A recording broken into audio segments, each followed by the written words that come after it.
Brodes Media. So what I decided to do was shoot a few people some text messages to get a pulse, okay? People that are tapped in, people that are speaking to people that are tapped in. And basically, I'm hearing two options right now. One is it's legitimately on the table that Jeffrey Lurie moves on from Nick. That is actually being considered at a high clip, which is good.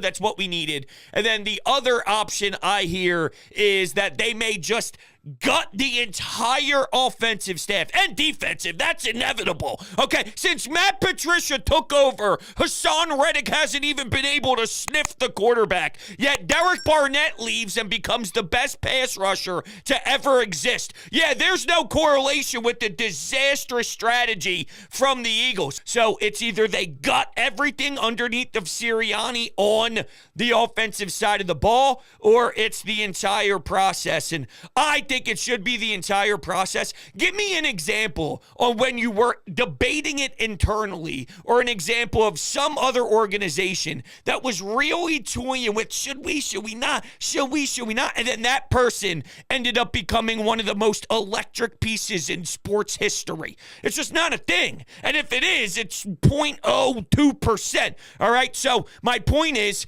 if it's time to question Nick Sirianni, you have your answer, because you know when it's your guy. And normally, if you give someone just a little extra leash, you get the results you were looking for anyway the year prior. Or you weren't looking for this. No. Trust me, you weren't looking for this. But the information you received the year before claiming this season, you have the answer. He doesn't have the respect. And you're now looking at a bunch of people who have covered the league, who have played in the league, who have played this position. Aikman, even Jay Gruden. Let me know, unless I'm unaware, the last time Jay Gruden was popping off on social media and ripping people to shreds. Now, the whole RG3 angle is hilarious, and the memes and pictures that he's sending back and forth with his former coach taking shots. But ultimately, I've never seen that man speak out at all and be very vocal. And they are just destroying and annihilating the philosophy of the Eagles because it was that atrocious. It's a lot of guys. It's a lot of noise. It's like, hey, let's remove Jalen Hurts from the equation right now, even though when you have a snap and you're 14 yards away from your own end zone and you're running back, and it is legitimately like Carson Wentz before. There's multiple different side-by-side views of Carson Wentz rolling to his left, holding the football, trying to reestablish his feet, reset,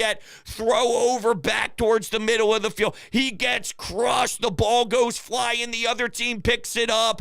We've seen disastrous stuff like this with Carson Wentz too. So don't get me wrong. It's not all the blame on the coaching staff, but it sure starts with the coaching staff. And I don't know if this is an unpopular opinion. I'm not trying to fire Howie Roseman at all. It's not what I'm doing. But I do want to look deeper into why, when things collapse, it runs out of control. The Doug Peterson flop came out of nowhere. You don't go from winning the Super Bowl, now you're a 4-win team, and everyone sucks, and nobody gets better. And has anybody gotten better this season? Absolutely not. Tell me one individual who has actually improved. That's why I can't just freak out at the quarterback, because it's not like he's been significantly underperforming, yet there's an example of 4 or 5 guys you can count on 2 hands how many have taken massive leaps in their career,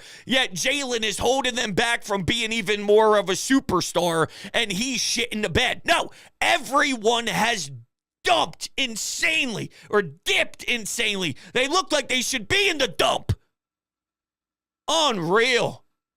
I just can't believe we're truly here having this discussion. And while I thought for a long time, it happened a couple of days ago, but a long time, that the Dallas Cowboys loss was way worse and way funnier because those fans truly believed that they had a shot. They got convinced when year in and year out, they tell themselves, I won't do it. No matter how great they look, no matter what the season is like for Dak Prescott, no matter how many wins Mike McCarthy has, no matter how sensational Micah Parsons looks, I will not get convinced that they will do anything. And then they eventually did and got their heart broken by getting their ass kicked at home to a super young Green Bay team, right? So I laid out the Dallas scenario, and I think that is hysterical. But then I think of the Eagles, and I saw this on Twitter, and it's perfectly described. We went into the year thinking the Eagles were going to win the Super Bowl. We had a 10-1 record, then completely fell apart to the point where you can't even establish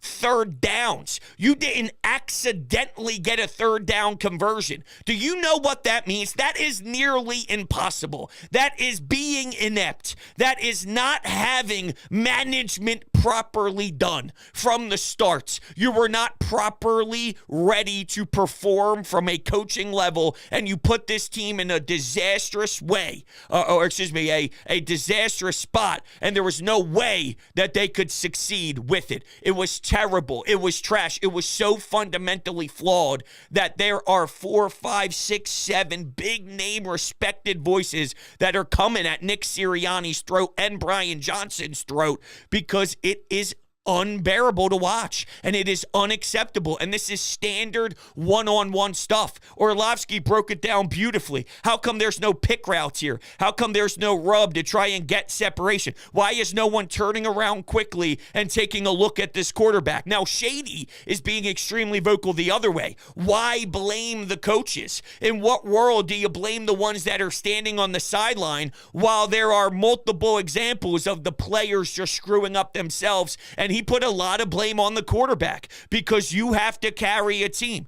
That's what you need to do. And while I don't disagree with that at all, and he also brought up, why can't the quarterback realize the blitz? And when you take a look at some of these other QBs, they read it at the line of scrimmage and then they counter it from there. And don't get me wrong, there is a minor portion of me that does agree with that. Maybe I don't agree with everything Shady was saying, and I do think that what you're doing is devaluing the NFL head coach, which has a massive impact on winning and losing. Culture matters, and you have a young staff that lost the room and nobody believes in, and that carries a lot of weight. That goes a long ass way in that room and in this sport. So if nobody's even believing in the messenger, once the vibe is that low, you really can't make up for that. There's nothing you can do on the football field when majority of your stars and best players shake their head at what the coach wants to try to establish before the game even begins. It is just setting the team up to fail. And,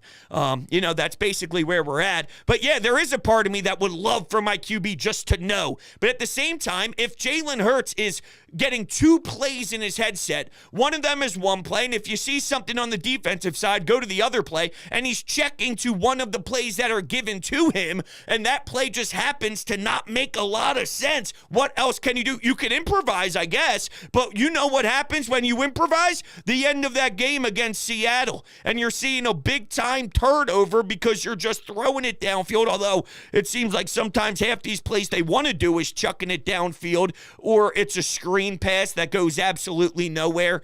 I don't get it. I'm sorry, I just don't get it. I'm trying my best because I want to know why.